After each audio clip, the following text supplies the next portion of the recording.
I'm a little bit too old for speed dating, so when Steve invited me to give a speed lecture, I decided to agree so as not to miss the next great new thing.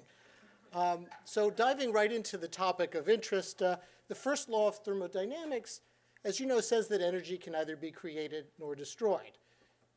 When applied to living systems, we have the familiar equation, calorie intake minus expenditure equals calories stored, or in humans, change in body fat, since most of our calories are stored in adipose tissue. According to the conventional interpretation of this law, obesity represents the voluntary failure over energy balance. In other words, in an environment with ubiquitous tasty foods, we easily overconsume without enough opportunities for physical activity. We don't burn off those calories.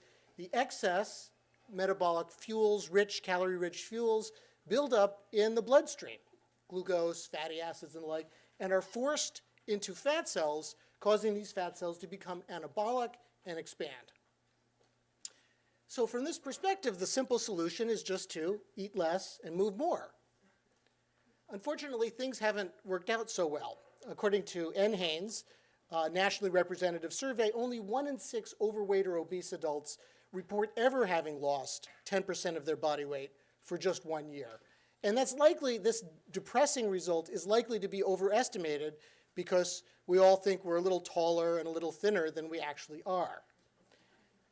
And in fact, we know that standard treatments for obesity have been an abject failure.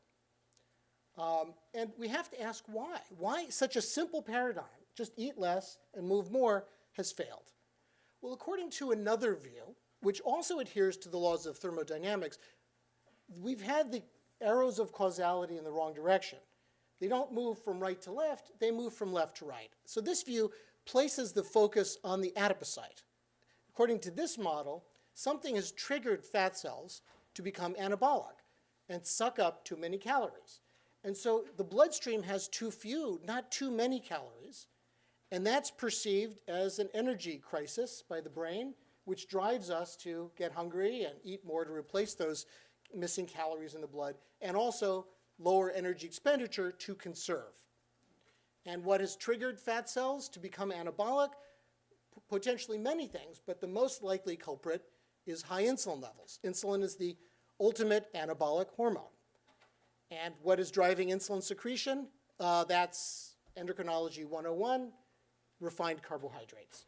So to look at this possibility, in this study, I'll just show you briefly 3 studies. This was with 12 obese adolescents studied in a crossover fashion with 3 meals, either instant oatmeal, highly processed, old-fashioned or steel-cut oats, same amount of carbohydrate but minimally processed, or a vegetable omelet with fruit, no processed carbohydrate at all. And so we saw after the subjects ate these foods that blood sugar rose the highest after the instant oatmeal compared to the other 2. And insulin rose, I'm not showing you, insulin also rose higher. But then blood sugar came down into a relatively hypoglycemic range under the influence of all the insulin secreted. This was a statistically significant comparison. And at that time, epinephrine or adrenaline, that's an emergency stress hormone, secreted at very high levels. Same calories, but very different metabolic states later. And when we gave subjects free access to food, they consumed 700 or 800 calories more after the high glycemic index, rapidly digesting instant oatmeal. Well, what's happening at the brain at this time? So in a second study, we looked at another study with 12 overweight and obese individuals. This was a double-blind study, hard to do in nutrition. We gave them milkshakes that had the same protein, fat, and carbohydrate. One was fast-acting carbohydrate, fast-digesting, high glycemic index. The other slow digesting. The taste of the meals was controlled so that people couldn't tell one as more sweeter than the other. And as expected, blood sugar rose again higher after the fast-acting milkshake than the slow-acting milkshake. Hunger increased more rapidly after the fast-acting milkshake.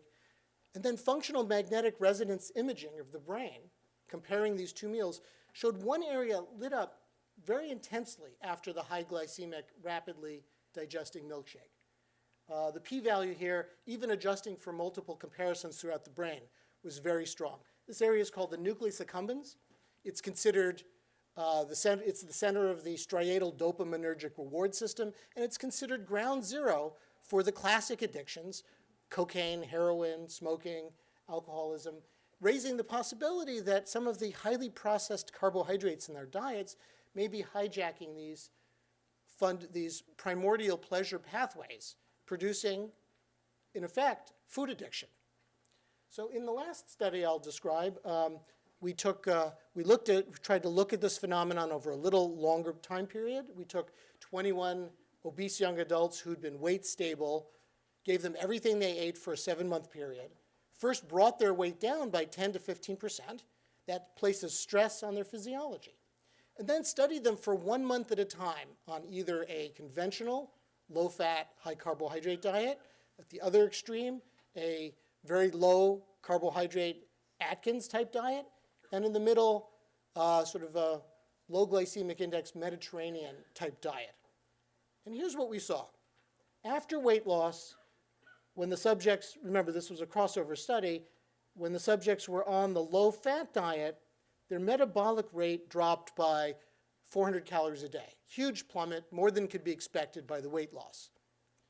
On the low-carb diet, no statistically significant decline in energy expenditure at all. This difference, and the low glycemic index diet in the middle showed an intermediate result.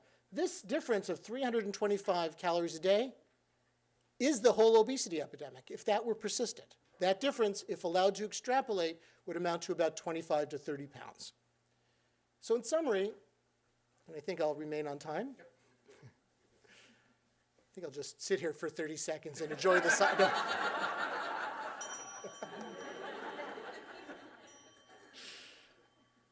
The conventional approach to weight loss, the calorie-restricted diet, has poor efficacy in an environment with unlimited calorie availability. An alternative approach aims to reduce the anabolic drive, leading to reduced adiposity with ad libitum conditions, free feeding. Reduced anabolic drive may be achieved by lowering total carbohydrates or the processing of the carbohydrates and other qualitative changes in our diet and our lifestyle that we didn't have time to talk about. And future research really needs to compare strategies, conventional strategies which focused on just forcing calories down versus strategies that improve dietary quality and allow the body to control its weight more effectively.